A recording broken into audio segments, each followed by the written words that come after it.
Vivre FM podcast.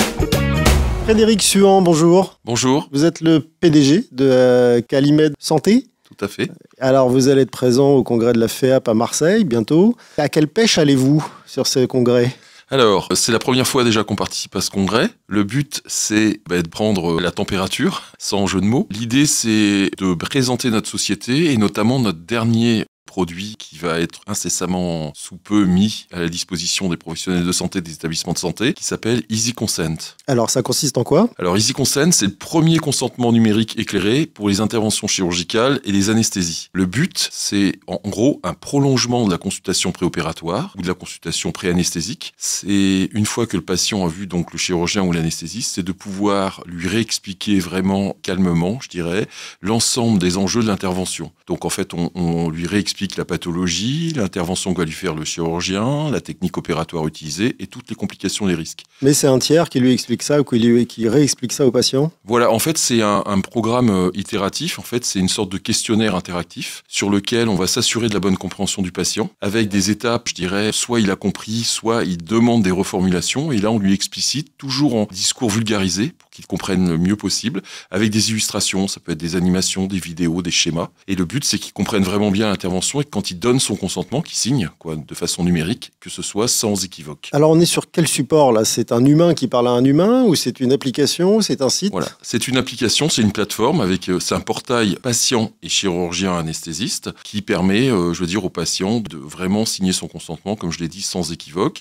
Et le but, c'est de lui donner la meilleure information et de s'assurer de sa compréhension. Parce que vous partez du principe que à la sortie du dernier rendez-vous ou du dernier avant opération, que ce soit avec le chirurgien ou avec l'anesthésiste, le patient aujourd'hui n'est pas rassuré ? Alors, c'est pas forcément qu'il soit pas rassuré, mais vous savez, une consultation préopératoire ou préanesthésique, elle dure que quelques minutes. En quelques minutes, on vient de vous apprendre que vous allez vous faire opérer. Donc déjà, il faut le digérer. Ensuite, on va l'expliquer avec un jargon ou une technicité médicale, avec des mots, etc., même si le médecin essaye d'être le plus vulgarisant possible aussi.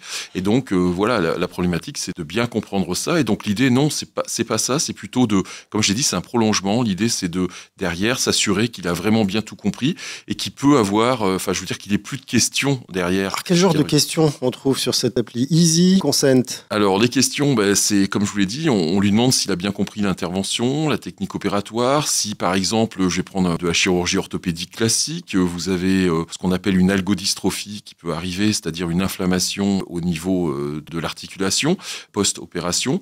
Donc voilà, est-ce qu'il a compris qu'il pouvait avoir ça ? Donc c'est un genou, par exemple, si c'est au genou douloureux, inflammatoire, rouge, etc. Voilà, on lui explique que ça peut juguler facilement, mais on lui explique que ça peut arriver. Donc il y a une apparition à travers le questionnement des risques éventuels. Voilà, des risques, des complications. Du déroulement. Voilà. Vous rassurez les gens aussi Oui. sur comment ça va se passer concrètement. Voilà, exactement. L'idée, c'est vraiment finalement de refaire ce lien entre le médecin et le patient, lien qu'il a eu pendant la consultation, et de le rassurer à tous les points de vue pour que l'opération se passe dans les meilleures conditions possibles. Oui, qu'il y ait un patient souriant qui se présente à l'entrée du bloc. Un patient souriant et un médecin serein, c'est le principal. Alors, c'est le médecin lui-même qui enrichit le système d'information ? Non, alors tous nos contenus sont des contenus propriétaires. On a les droits d'auteur et aussi bien sur d'ailleurs les contenus textuels que sur les illustrations. Mais en fait, tous ces contenus sont réalisés par nous-mêmes avec un process. C'est en fait des interviews de médecins experts de la pathologie. C'est rédigé par des journalistes scientifiques spécialisés en vulgarisation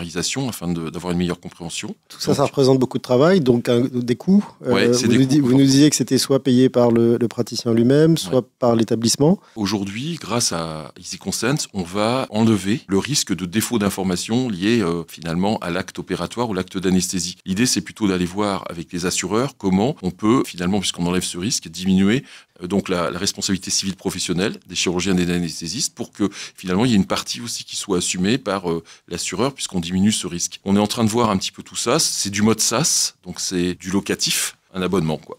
Un abonnement. Et cet abonnement, vous n'allez pas le vendre quand même sur le congrès de la FEAP. Qu'est-ce que vous allez y faire concrètement ? Vous allez faire des rencontres, chercher des contenus, chercher des clients ? Voilà, alors sur le congrès de la FEAP, on va déjà leur montrer, faire des démos d'Easy Consent pour qu'ils voient ce que c'est. Parce qu'aujourd'hui, on a réalisé donc l'intégralité de l'orthopédie en termes de contenu sur l'ensemble des interventions, l'anesthésie, l'urologie. On est en train de finir la chirurgie vasculaire et en 2020, on va s'étendre à toutes les spécialités chirurgicales, plus, je veux dire, les examens complémentaires qui nécessitent des consentements. Oui, parce qu'il y a finalement, il y a autant de questions particulières que de pathologies. Exactement. Donc c'est vraiment une barrière à l'entrée énorme et un coût, effectivement, comme vous l'avez dit, très important.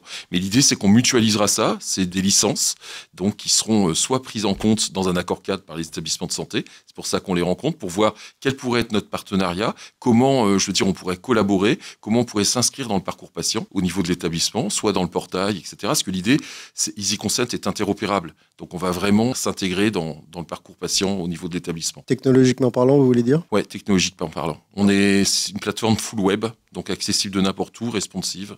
Bon. Vous êtes le PDG de Calumet Santé. Merci d'avoir été avec nous et bonne chance pour le congrès de la FEAP. Merci. Au revoir.